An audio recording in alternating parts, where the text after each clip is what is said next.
অন্যের জন্য শুভ কামনা করলে এটা ফিরে নিজের দিকে আসে, এটা খেয়াল রাখেন। এটা একটা লাইফ হ্যাকস শেয়ার করতেছি, আজীবন কাজে লাগবে। অন্যের জন্য যেটাই ভালো কামনা করবেন এটা ঘুরে আপনার দিকে আসবে। অনেকে বলে হুজুর ওর জন্য দোয়া করে আমার কি লাভ? নিজের জন্য আল্লাহ আমারে মাফ করে দাও, আল্লাহ আমারে সমৃদ্ধি দাও, আল্লাহ আমার বেতন বাড়াও, আল্লাহ আমার ব্যবসায় বরকত দাও, আল্লাহ আমার ছেলেরা হাফেজ বানাও, আল্লাহ আমার বউ, আল্লাহ আমার মেয়ে, আল্লাহ আমার আমার আমার সব আমার ভালো আপনি চাচ্ছেন নিজের জন্য, অন্যদের জন্যও চান। আল্লাহ আমার সব ভাইদেরকে মাফ করো, আল্লাহ আল্লাহ আমার গোটা মুসলিম উম্মাকে তুমি বরকত দাও, কল্যাণ দাও, নেতৃত্বে আসার তৌফিক দাও, আল্লাহ সবাইকে সুস্বাস্থ্য দাও। এটা ফিরে আপনার দিকে আসবে।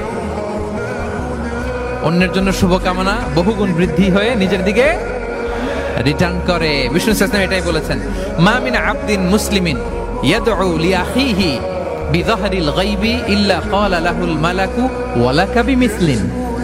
কেউ যদি তার ভাইয়ের অনুপস্থিতি তার ভাইয়ের জন্য দোয়া করে, ফেরেশতারা ওই দোয়াটা